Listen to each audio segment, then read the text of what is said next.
Hi YouTube, welcome back to Tamara's Tarot and Oracle channel. I haven't made a video in quite some time. I am self-isolating, or have been anyway, for a few days. I just pop out for a walk, and if I absolutely have to grab something from the pharmacy or the store, but I'm really trying not to, and just being responsible and doing my part and all that good stuff. And it's a crazy time and it's a crazy world out there, but I'm hoping within the next week we're going to get some good news and there's going to be massive improvement with the situation at hand. And let's just all, fingers crossed, all of us stay safe and just really focus on being together, or sorry, not together, but being at home, being with our loved ones if we're able to be with our loved ones, and just focus on repairing. And I think this has definitely been a wake-up call for the entire world. And I hope, as much bad has come from it, I really hope some good can too. And with that said, I wanted to share with you two decks that I am using that are spring decks to me and for me, and they are the Victorian Romantic Tarot, 3rd edition, and the Clover Tarot. And what I like about these decks, they have that crisp feeling. And I'm sure a lot of that is to do with the white borders. I actually don't have an issue with borders. I thought I did. And then I would modify a lot of decks and wreck a lot of decks. And yes, the pictures pop and they tell this seamless story. But I like, especially in the busier decks, I like there to be borders. It kind of just grounds the image.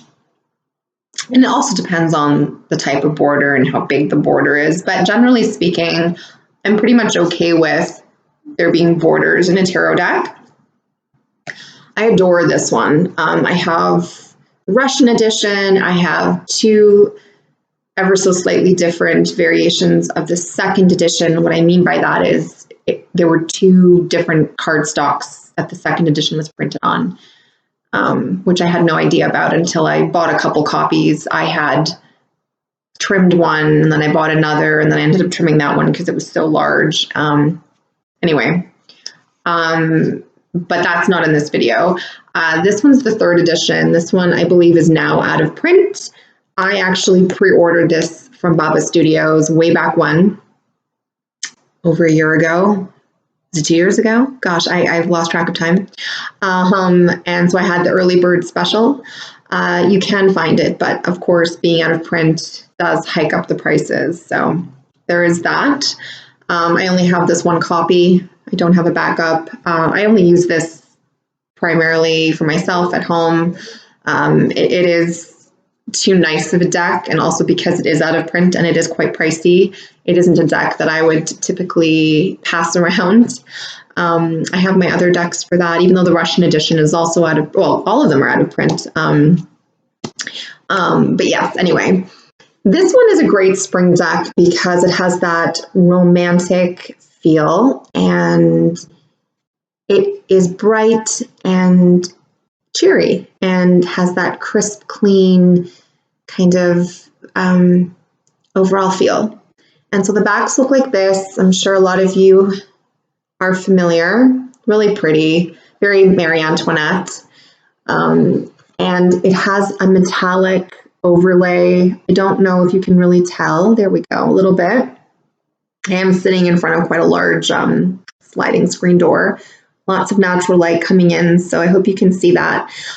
So it's very pretty, especially in dim lighting and candlelight, and it does take a lot of the fine detailing out of the images, but that's what those other editions are for. So for me, I love having various editions of the same deck, even though there are cards that are different depending on the edition. That's my Drew Barrymore card. I love that one, the star. So this one's a great deck for, I guess a lot of people feel for relationship readings, but they just tell a really nice story. They weave together a tale, and it's just got this romantic, crisp feel to them, these cards, and I really like that. And I do have the book that accompanies it. It is not here with me. I left it downstairs, but it is for the 3rd edition. So that was part of a birthday present. So that was nice. This is one of the extra cards, the devil. There's 2 devils, the original and then that one. I do love some of the original cards that have been changed since the 2nd edition. But I like the way they've done this one. I actually like that there isn't any gold gilding. Unfortunately, with that, it wears quite easily, and it does look a little bit worn before it really should. So these are nice because I've had them for quite some time. I don't know, over a year, 2 years. I'm not really sure. I can't remember when this deck came out, maybe 2018. And the box is downstairs. And yeah, and they look brand new. I mean, I haven't used them like a ton, but I certainly have used them, and you couldn't even tell there was any wear to them whatsoever. It's a really nice cardstock. Is it my favorite cardstock? No, but it is still a very nice cardstock. Can't even get a card up. Here we go. I can just nice core center. Just a nice plain card, like really durable. I really like that. So the colors I feel on the 3rd edition have been enhanced. I feel like haven't made a comparison video. I'm not sure if I have, but I just wanted to share this as one of my spring decks with everyone. I love the Victorian era. It's my favorite era, the pre-Raphaelite era. I also have the pre-Raphaelite tarot. But do I feel like that's a spring deck? I don't know, not necessarily. This one actually, I feel is more so a spring type feel to it. It's just a really pretty, really elegant deck, really well done. Baba Studios, top notch for quality, as always. I do have a few of their decks. I have the Bohemian Gothic, the Flower Oracle. What do they call it? Victorian Flower Oracle. I have, what else do I have by them? I'm trying to think. All the variations of the different Victorian Romantic decks. I feel like I'm forgetting something, but I can't think right now. Anyway, so yeah, so really pretty metallic overlay, really nice detail that they've added. By doing that, though, like I said, they have taken out, like if you compare this to the 1st edition, there's a lot more detailing. It's a little bit darker in color. So this one's been brightened up, and with the white borders, it's just a very crisp, fresh feeling, and I like that a lot. And that's what makes me feel very spring-like when I look at it. There's that original devil card that I mentioned earlier. Okay, so yeah. Very pretty card. The Knight of Cups. And then the other one that I mentioned is the Clover Tarot. The backs look like that. I think it's a very underrated deck. And sorry, the box that I keep it in is actually just like a greeting card box with a Victorian print on the front. And here's the Clover Tarot, the extra card, title card that came with it. And it's by Nika Burney. That aside, it's actually one of my favorite more modern type tarot decks, aside from the Lumina. I haven't pulled from this in a while, but I felt called to it just today, really. This definitely has a spring vibe to it. The images are bright and colorful. The art is modern and very almost whimsy and just very unique indeed. There is some nudity in this deck, so that may not appeal to everyone. But I like this. I feel like this deck would be great for writing, prompting, like, what am I trying to say? Putting together a story or something creative in that way because of the type of art that it is. There's a few cards here that I'm not too sure about. They don't really sit well with me. And I know those are the cards that you need to sort of meditate on and ask yourself, well, why is that? But there's also one of my favorite Seven of Cups ever. I just love that. Look at her hair and all the various options in her daydream. The Son of Wands, which is I guess that's the Page of Wands. Well, that's an interesting one. Justice. I love the sun, the star. That's beautiful. Hermit. I love the Queen of Cups. I love her stomach. Like, it looks like she's had children. She's not so skinny that it looks, unrelatable. I don't really like this one. This is one of those cards that doesn't sit too well, but that one's also a little bit. But for the most part, I really do like these images. The Queen of Swords. I love the horse in the Death card.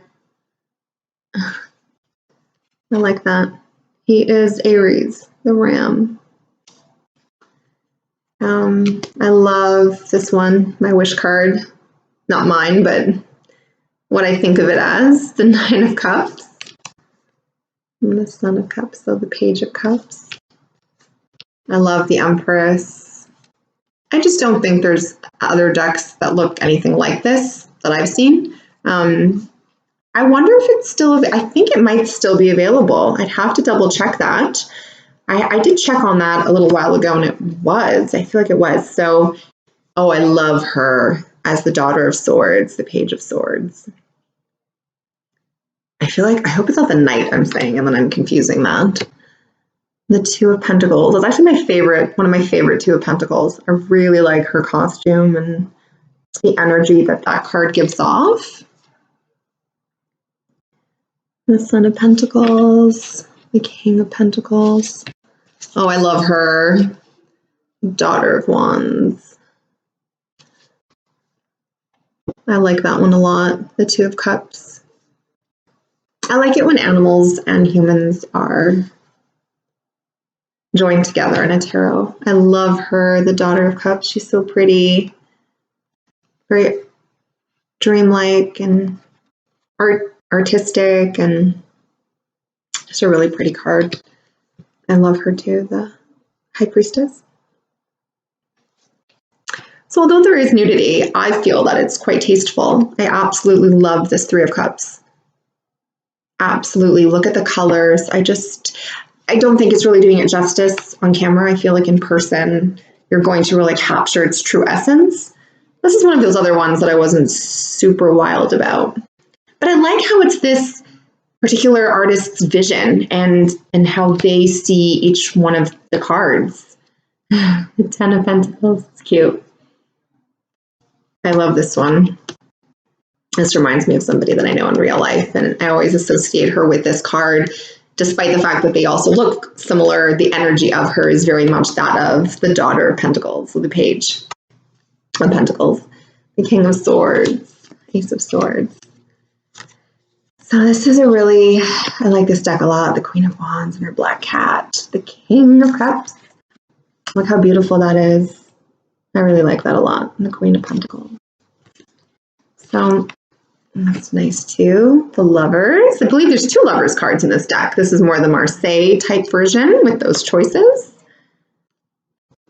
And then I don't believe I have passed through it yet. I might have, but I love that. This is the image that made me buy the deck. I absolutely love this image of the moon.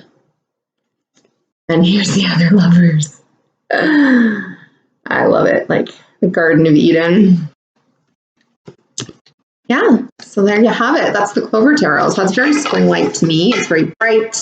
It has that crisp feel that I feel a spring deck should have. Very quickly, I just thought of another spring deck that I haven't used in some time, and that's the Tarot of the Old Path. I have mentioned this on my channel, gosh, so long ago now. And I like this one a lot because I love the artwork. It's what drew me, actually the Queen of Pentacles on the cover is what drew me to this deck in the first place. I love that Renaissance type artwork, that look, that feel. Sorry, I'm just looking to see, I can't remember. Right, created by Sylvia Gainsford. And she has other decks as well, but this one to me visually looks like it's the nicest, although I don't own any of her others, just from images I've seen online. And what I love is all the white space around each of the images and the simplicity around them that create such a fresh, crisp, light, and airy feel. And I absolutely, absolutely adore the quartz in this deck. The quartz and the minors are unbelievable. I don't love some of the majors, like this one, for instance. I think there's just too much going on, and I don't know. I'd have to sit with some of the images, but I love the quartz and all the minors, which is, it's strange because some decks you love the majors and the minors maybe don't measure up as much, but I love the costumes, the color choices. I'm not going to show all of them, but I'm just going to kind of randomly, more of a pagan feel to this deck, very nature-based, very apropos for springtime. It is spring. It was sort of flurrying wet snow yesterday, but it's all melted since, so there is hope. Yeah, so I love the vibrancy of the colors, and I love the white space surrounding the images, and I love the accessibility. It's a really easy and really good reader. I love, love, love those faces. Like, look at her art. It's unbelievable. So rods as wands. Oh, I just, like, look at their costumes. She's so incredibly talented. I love his facial expression. Like, he thinks he's gotten away with it. This big brat. I don't really love this Tower card. Like I said, some of the majors I'm not super crazy about. And that isn't because of her art or anything, because I think her art's stunning. It's just, I don't know. I'm just personally more drawn to the more upfront, like the close-ups of the human faces and that. I like seeing them in the midst of something. I like that. I love how she's drawn them. Their costumes. Oh. There's my favorite card. Queen of Pentacles is my favorite queen. I think she's just so stunning. And there we have it. So that's another spring deck of mine that I thought I'd share with everyone. Yeah. So that is the Tarot of the Old Path. I do have actually the Animism Tarot, not with me right this moment. That's actually a really good deck to use for spring. Animals, birth, new life. Yeah, it just breathes hope. And we can all use that. So anyway, I just thought I'd just share with you a few decks that I'm going to be using this spring, and saying hi to everyone. And yeah, I hope you're all holding in there and just trying to keep positive and doing something for yourself every day that just helps you breathe a little bit easier. And we'll get through this. And I wish everyone well, and I'll see everyone very soon.